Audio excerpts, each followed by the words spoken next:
Hello students, in this video we'll begin our discussion of the Joukowski transformation, which is a conformal mapping of the complex plane, the exterior of the unit circle, onto the entire complex plane with an interval sliced out of it. So we're going to consider this Joukowski transformation, and we're going to come back to this later. We talk about fluid flows and airflow. And what's this Joukowski transformation says? Let's consider W is equal to 1/2 and then z plus z to the -1. We've already seen this transformation except without the 1/2 in the context of solving cubic equations, right? Okay, good. And so let's show that this is a 1-to-1, that this maps 1-to-1.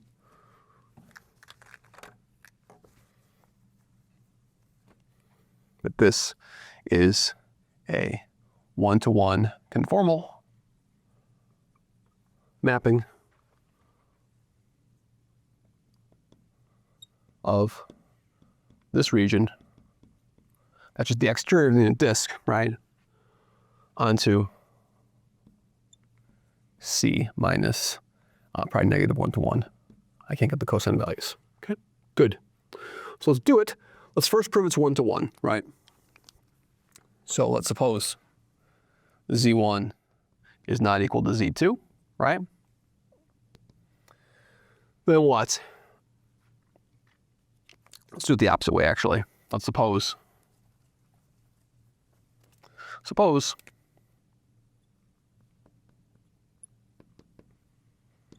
that Z1 plus Z1 to the -1 is equal to Z2 plus Z2 to the -1, right? Then this says that what? This says that Z1 minus Z2, okay, is equal to what? Is equal to a Z2 -1 minus Z1 -1, which is 1 over Z2 minus 1 over Z1, which is equal to Z1 minus Z2 over Z1 Z2. I can cancel this out. I'm assuming that Z1 and Z2 are not equal to each other, right? Otherwise, we would have the same point, and that's trivial, right?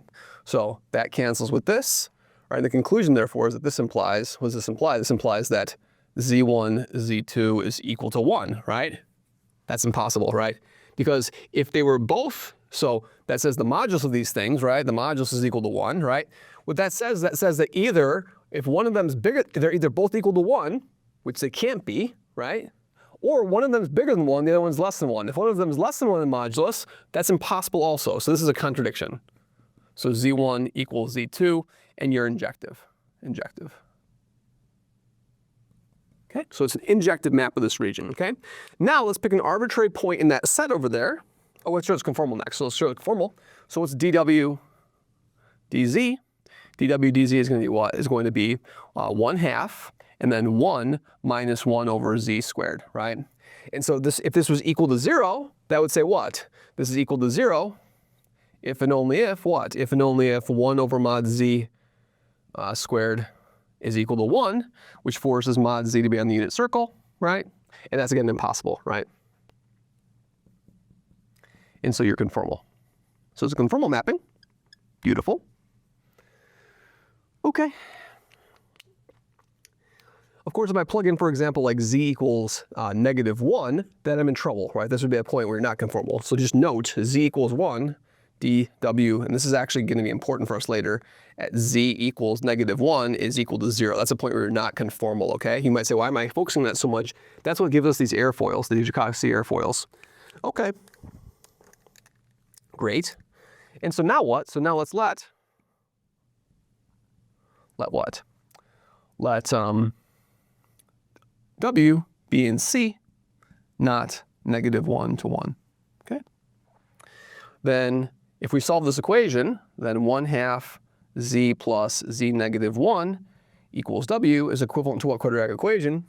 Is equivalent, I'm going to hit everything with z and then a 2. So I'll have a z squared, and then I'll have a 1, and then I'll have a 2wz, right? And so I can solve this equation and get a quadratic equation, right? So this is going to be z squared minus 2wz plus 1 is equal to 0. That's our equation we need to solve. Okay. Now let's suppose Z1 solves this. So I find the solution Z1. There are going to be two solutions to this quadratic. Either there's two solutions or there's one solution, right? If there's one solution, great, or 1 to 1. If there are two solutions, hopefully one's inside the unit circle, hopefully one's outside the unit circle. Let's prove that, right? So suppose that Z1 solves. Then this would say that Z1 squared minus 2W Z1 plus 1 is equal to 0. Well, if I divide by Z1, Z1's not equal to 0, of course. And then if I divide by Z1, dividing by Z1, squared gives me what? It gives me 1 minus 2W 1 over Z1 plus 1 over Z1 squared equals 0. Well, that tells me what? That tells me that 1 over Z1 also solves. That implies that 1 over Z1 is equal to Z2 is the other root. Okay, good. Now, there's two cases to consider. So, case 1. So case 1, Z1 modulus not equal to 1, okay? Then it's equal to R. Then it's equal to what? Then modulus of Z1 is equal to R capital. Either R capital is bigger than 1 or it's less than 1, right? Let's suppose that let's generalize it's bigger than 1. Then that's going to force what? That's going to force 1 over Z1 to be 1 over R to be less than 1. And the exact same reasoning works. So in other words, only one of the two roots, Z1 in this case, lies in the domain, right? So Z1's the solution. Otherwise, the reciprocal is not going to be in there. And then case 2, modulus of Z1 equals 1, right? In this case, what happens over here? In this case, then you're in what situation? Then you're in the situation that Z1 is equal to e to the I theta, right? So if Z1 is equal to e to the I theta, then what does your equation look like? Then your equation over here looks like the following. It looks like e to the 2 I theta minus e to the I theta times w times 2. Then plus 1 is equal to 0. So divide by e to the negative, hit this with an e to the negative theta, right? So it's going to be e to the I theta minus 2w plus e to the minus I theta is equal to 0. And now force what? That's saying that 2, that's 2 times the cosine, right? So 2, then cosine theta for a real theta minus w is equal to 0, which would force w to be cosine theta, right? But w cannot be cosine theta. That's a contradiction because cosine theta is between -1 and 1 on the real line, and I've what? I've precluded those from my values of w. W cannot be here, so w cannot be equal to cosine theta for theta between -pi/2 and pi/2. One final remark over here is that what does the Joukowski transformation do in this region? So if I give you a circle, so given a circle, rho e to the I theta, where rho is bigger than 1, what does Joukowski do to it? It turns into what? It turns into 1/2, and then rho e to the I theta plus 1 over rho e to the minus I theta, right? Which in real and imaginary parts, your u is going to be what? Your u is going to be, excuse me, this is going to be a cosine theta, that's going to be a cosine theta, so I'm going to have a 1/2 rho plus 1 over rho cosine theta. And then the v over here, the imaginary part is going to be a 1/2 rho minus 1 over rho sine theta. So what do these curves look like? These curves, the Joukowski transformation takes circles centered around the origin that are bigger than 1 in radius and maps them onto these ellipses over here. These are ellipses, okay? And then you can check that these things over here, so if you square this out, so let's make one final calculation. If I square these out, what's going to happen over here? So this squared, so of course this is larger than this, so to find the foci of this thing, I'm going to do this squared minus this squared, right? So that's going to be a total of 1/4, and then rho squared, that's going to give me a factor of 2, right? 2. And then what?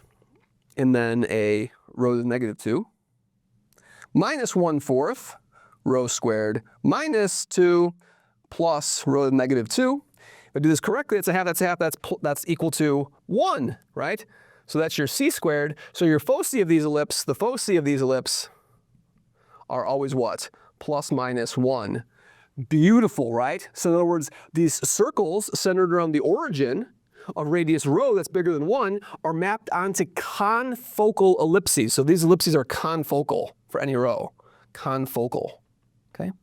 They're confocal ellipses. So I'm mapping circles onto confocal ellipses. beautiful, right?